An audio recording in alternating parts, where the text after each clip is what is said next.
Bismillahirrahmanirrahim. Assalamualaikum warahmatullahi wabarakatuh. Waalaikumsalam warahmatullahi. Perkenalkan Ustaz, nama saya Erdan Syarifal. Asal kampus saya dari Institut Agama Islam Tazkiyah. Asal daerah saya Indragiri Hulu Riau. Izin bertanya Ustaz, bagaimana tanggapan Ustaz tentang kita menuntut ilmu di negeri yang minoritasnya itu minoritas non-muslim, dengan niat kita untuk mencari ilmu dunianya seperti kayak ekonomi, teknologinya. Kemudian di dalam hati kita juga tersirat niat untuk berdakwah kepada mereka. Kita tunjukkan seperti akhlak kita, adab kita, dan cara berperilaku kita sehari-hari kepada mereka, bahwa ingin menunjukkan kepada mereka bahwasanya ini loh Islam itu tidak seburuk yang mereka bayangkan. Nah, pertanyaannya adalah apakah ini juga termasuk ibadah atau juga, dan yang kedua pertanyaannya, apakah ini juga termasuk menyeimbangkan dunia dan akhir?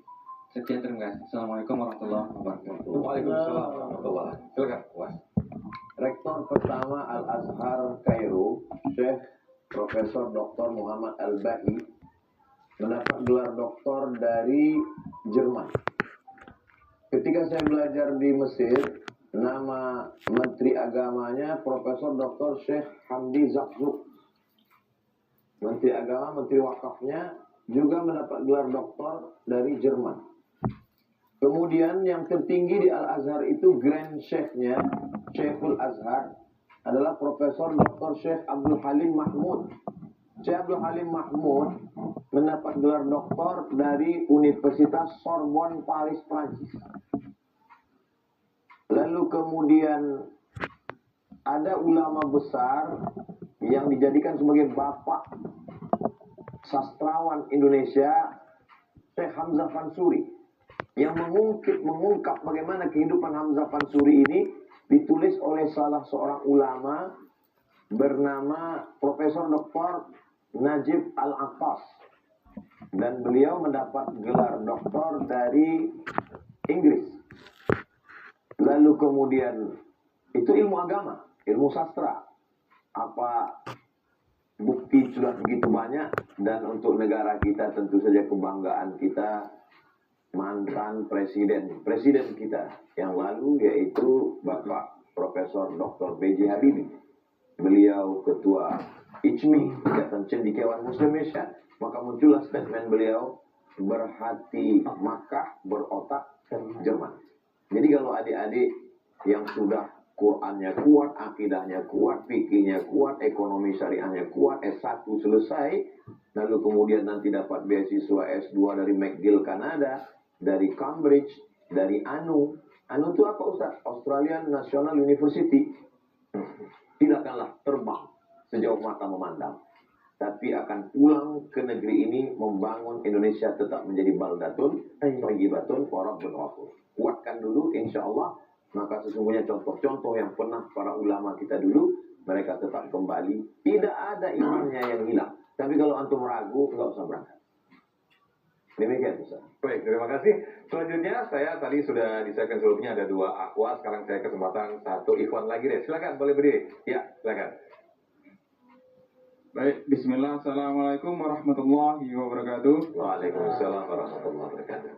Perkenalkan, nama saya Muhammad Eka Wijaya, asal dari kampus Institut Tazkiyah Sentul Bogor, asal daerah dari Provinsi Riau, Kabupaten Siak. Baik, saya izin bertanya Ustaz, bagaimana pendapat Ustaz dengan seseorang yang ia berambisi untuk mengejar dunia, kemudian setelah ia mendapatkan dunia, dia berkeinginan untuk menginvestasikan apa yang didapatnya itu untuk akhirat. Lalu bagaimana pendapat Ustadz terhadap orang yang berambisi untuk mengejar akhirat, namun dia tidak terlalu peduli terhadap urusan kehidupan dunia, atau dia hanya menjalaninya sekedarnya saja? Mungkin itu aja Ustadz, terima kasih. Assalamualaikum warahmatullahi wabarakatuh. Waalaikumsalam warahmatullahi wabarakatuh. Silakan Ustaz Yuli. Berambisi mengejar dunia nanti untuk akhirat, itu di ujung hidupnya apa bagaimana itu? Ya, jadi kalau berambisi dunia saja tanpa akhirat itu salah. Ya, hari ini banyak begitu orang ya berambisi mengejar dunia. Dia bangun pagi, ya dia bangun berangkat kerja. Kalau Anda semua nanti tinggal di Jakarta itu ya, kalau di kompleks saya itu jam 5 orang sebelum subuh sudah rapi semua ke kantor untuk mengejar ke stasiun kereta. Setiap hari seperti itu, mereka pulang jam 9, maka jam 10, jam 11, nggak kenal matahari mereka. Nggak ketemu dengan keluarga. Untuk mencari apa? Mencari dunia. Seperti itu, mereka terlalu berambisi, segala macam, ya akhirnya untuk kehidupan sosialnya kurang, untuk keluarganya kurang, anak-anaknya juga nggak terpantau, gitu ya. Nggak ketemu sama anak, dia berangkat, anaknya belum bangun, ya dia pulang, anaknya sudah tidur. Seperti itu. Tapi juga sudah banyak yang taubat sekarang. Capek ya, belasan tahun hidup seperti itu, dibilang saya ini Ustaz, ada yang cerita ke saya, Sofiannya, cerita Ustaz saya ini belasan tahun kayak begini, ujung-ujungnya hanya memperkaya yang punya perusahaan, begitu ya. Bukan berarti saya suruh antum semua resign ya, enggak ya. Jadi tolong nggak diseimbangkan, karena begitu banyak orang itu ketika dia ambisi sama dunia, itu akhiratnya lupa. Ya, seimbangkanlah, antum Senin sampai Jumat bekerja cari dunia boleh. Sabtu Ahad itu untuk keluarga, untuk menuntut ilmu, ya untuk ngaji gitu ya. Kalau antum nggak pakai itu 2 hari, buat apa lagi? Ya, hari ini orang salah, kadang-kadang kerjanya itu 5 hari tambah lemburan 2 hari.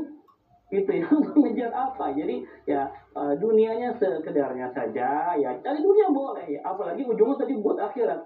Ya karena itu jarang sih, banyak orang tuh kalau sudah terlena sama dunia tuh suka lupa. Ya. Niatnya aja bagus ya, tapi kalau sudah dia disibukkan untuk urusan dunia, dia hanya lupa, lebih fokus kepada dunia. Walaupun kata dia ini juga dakwah Ustaz, oke, dakwah dengan ekonomi itu luar biasa. Ya, saya bilang saya ada pondok di Sentul ya, saya bilang ke santri saya, antum semua masuk pondok itu bukan buat jadi Ustaz semua. Ya teman-teman kalian ya, antum semua masuk ke pondok, masuk ke Universitas Islam, itu bukan semua buat jadi Ustaz, enggak. Ya. Antum semua silahkan berprofesi masing-masing, tapi sudah punya fondasi iman yang kuat, akidah yang kuat, pengetahuan agama yang baik. Supaya apa? Nanti ada dokter Quran, ada politisi Quran, ya, ada pengusaha Quran, ada presiden Quran. Ya, mau ya kita ya dipimpin seorang presiden yang bacaan Qurannya bagus, dia mengimami sholat Idul Fitri sekaligus menjadi khotib. Allahu Akbar. Boleh nggak bermimpi seperti itu? Boleh. Kita ini negara mayoritas Muslim. Kenapa nggak boleh punya mimpi seperti itu? Itulah hari ini sekularisme membuat terpisah ulama-ulama, ilmuwan-ilmuwan, saintis-saintis. Makanya dalam Islam tidak ada ulama, ilmuwan, pengusaha semua jadi satu. Demikian. Baik, Masya Allah. Sedikit kesimpulan Ustaz di akhir acara kita ini mungkin bisa disampaikan mengenai kehidupan dunia yang sementara ini.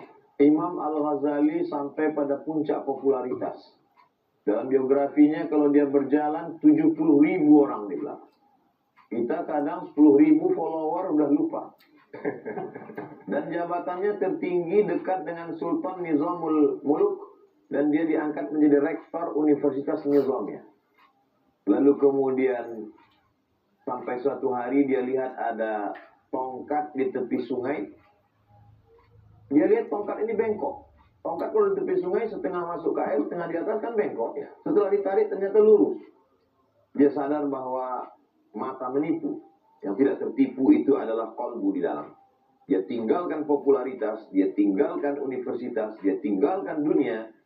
Berkhalwat 11 tahun di satu pojok di Masjid Umawi di Damaskus. Sampai akhirnya keluar dari situ menjadi seorang Ghazali yang baru. Dan kitab yang pertama dia tulis setelah keluar dari khalwat itu adalah Al-Munqidh minadh Dhalal.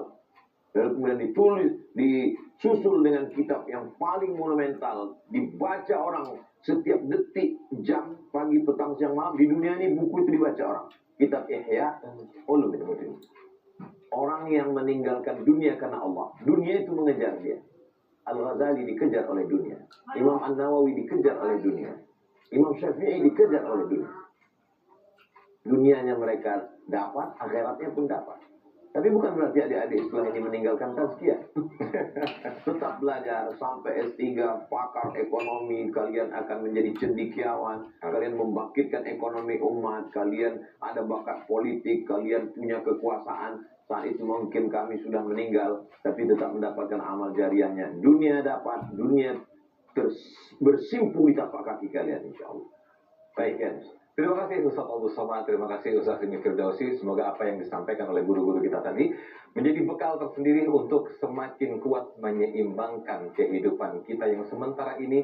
Insya Allah sukses dunia dan juga sukses akhirat. Amin, amin, ya rabbal alamin. Akhir kata, nanti insya Allah akan diteruskan doa yang dipimpin langsung oleh Ustaz Abdul Somad. Saya Muhammad Sofyan. Terima kasih. Wassalamualaikum warahmatullahi wabarakatuh. Rabbana la tuzigh qulubana, ya Tuhan kami, ya Rabb kami, jangan palingkan hati kami ba'da idh hadaitana, setelah Kau berikan hidayah kepada kami. Ya muqallibal qulub, Engkau yang membolak-balikkan hati, sabit qulubana, kokohkan hati kami ala dinik, dalam agamamu, ala ta'atik, dalam ketaatan kepadamu. La taj'alid dunya akbara hammina, jangan jadikan dunia ini sebagai cita-cita tertinggi kami, wala mablagha ilmina, jangan jadikan dunia ini sebagai harga ilmu kami. Allahumma ja'alil hayata ziyadatan lana fi kulli khair, jadikan kehidupan ini sebagai tambahan amal saleh. Wa ja'alil mauta rahatan lana min kulli syarr, jadikan kematian itu membuat kami berhenti dari segala dosa-dosa. Wa sallallahu ala sayyidina Muhammad wa ala alihi wa sahbihi wa sallam, walhamdulillahi rabbil alamin.